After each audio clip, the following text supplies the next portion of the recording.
Roadways main company છે. Roadways એમ કહે છે કે અમે ઓમકારને આપશું, અમે તમને આપશું. આ લોકોએ ઓમકારવાળાએ અમને ચેકો આપેલા હતા, તો બધા ચેક બાઉન્સ થયેલા છે. અમારી તો ગાડી બી ગયેલી છે, મશીન બી ખેંચાઈ ગયું છે. બેંકોનો પેમેન્ટ નહીં કરાય તો અમારે તો છેલ્લે આત્મવિલોપન કરવાનો વારો. અમને બેંકોવાળા અમારી પાછળ હેરાન પરેશાન કરે છે, નથી ઘરે જઈ શકતા, નથી એ લોકો કોઈ જવાબ આપી છે. નમસ્કાર મિત્રો, આપ જોઈ રહ્યા છો Satya news Gujarat. National highway authority of India દ્વારા રોડવેઝ સોલ્યુશન ઇન્ડિયા ઇન્ફ્રા લિમિટેડને કોન્ટ્રાક્ટ આપવામાં આવેલો છે એક્સપ્રેસ વેના કન્સ્ટ્રક્શન માટે. હવે રોડવે ઇન્ફ્રા સોલ્યુશન જે રહ્યું તેણે અમુક કોન્ટ્રાક્ટરોને આ બાબતે કામ આપ્યું હોય, કોઈને માટીનું કામ આપ્યું હોય, કોઈને સ્ટીલનું કામ આપ્યું હોય, વગેરે વગેરે.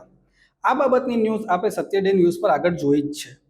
હવે ત્યારે જે હોબાળો થયો હતો ત્યારબાદ અમુક સમય બાદ આ કોન્ટ્રાક્ટરોને એક ચેક આપવામાં આવ્યો. દરેક કોન્ટ્રાક્ટરને પોતપોતાની રાશિ મુજબ ચેક આપવામાં આવ્યો. એ ચેક બાઉન્સ થતાં આજરોજ ફરી કોન્ટ્રાક્ટરો એ જ સાઇટ ઉપર ગયા હતા.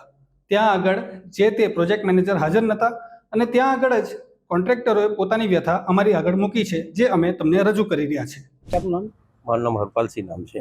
હું કાર્ટર ઇન્ફ્રા છું. મારી ઓફિસ આણંદમાં છે અને અમે છેલ્લા 5 મહિનાથી અહીંયા કામ કરીએ છીએ. એક્સપ્રેસ હાઈવેમાં પેકેજ નંબર 8 છે અને અમારે ટોટલ કામમાં મારી પાસે 5 કિલોમીટર એવી રીતના 10 કોન્ટ્રાક્ટરો કામ કરે છે. મતલબ કે 154થી લઈને 190 સુધીમાં લોકો કામ કરતા રહે છે. તો કોઈ કોન્ટ્રાક્ટરને 5 મહિનાથી કોઈને પેમેન્ટ નથી મળ્યું, નથી ડીઝલનું મળતું, નથી સ્ટીલનું મળતું, કે નથી અમારું. અમે માટી કામ કરીએ છીએ, સ્ટ્રક્ચરોના કામ કર્યા. છેલ્લા આને કે જે અમે કામ લીધું હતું પહેલાં ઓમકાર છે, એને રોડવેજે આપ્યું છે. રોડવેજ મેન કંપની છે. રોડવેજ એમ કહે છે કે અમે ઓમકારને આપશું, અમે તમને આપશું. આ લોકોએ ઓમકારવાળાએ અમને ચેકો આપેલા હતા.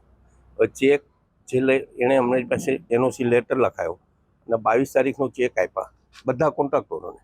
એવું નથી મારું પેમેન્ટ છે, એવી રીતના બધા કોન્ટ્રાક્ટરનું પેમેન્ટમાં આવ્યું. તો બધા ચેક બાઉન્સ થયેલા છે. અમે પાછી રજૂ કર્યું, એ લોકો કોઈ જવાબ નથી.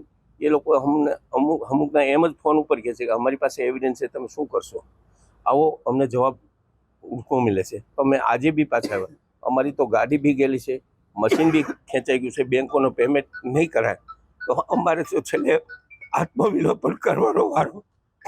અમને તેમ થઈ જાય કે અહીંયા મરશું કે ઘરે મળી કોઈ આશા નથી. અમારે કોને પેમેન્ટ આપવાના, અમને બેંકોવાળા અમારી પાછળ હેરાન પરેશાન કરે છે, નથી ઘરે જઈ શકતા, નથી એ લોકો કોઈ જવાબ આપી છે. એવું મારી વિનંતી છે સરકારશ્રીને કે અમને આમાંથી બહાર નિકાલે એવો માર્ગ આપે. जय हिंद।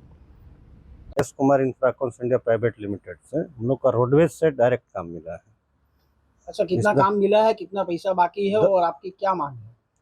10 किलोमीटर का काम हम लोग को मिला था करने के लिए, जिसमें 17 करोड़ रुपया हमारा बाकी है रोडवेज से लेने के लिए। काम हम लोगों ने किया है, बिल रखा है। बिल के लिए टाइम भी मिला था कि हम 20 को कर देंगे, 21 को कर देंगे, 22 को कर देंगे। बहुत बार टाइम लिया गया। टाइम पे पेमेंट हमारे वहाँ स्टाफ का पेमेंट बाकी है, बहुत सारा पेमेंट बाकी है। बहुत सारे कॉन्ट्रैक्टर हम लोगों ने काम दिया है। कोई मशीन उठाने की धमकी देता है, कोई आए दिन ये सब चीज़ें दी जाती है धमकी। तो खास करके क्या प्रॉब्लम हो सकती है, क्योंकि इतने समय से पैसा बाकी है, आपके हफ्ते भी होंगे, तो हफ्ते के कारण कैसे हफ्ते बहुत सब हफ्ते बाउंस हो रहे हैं।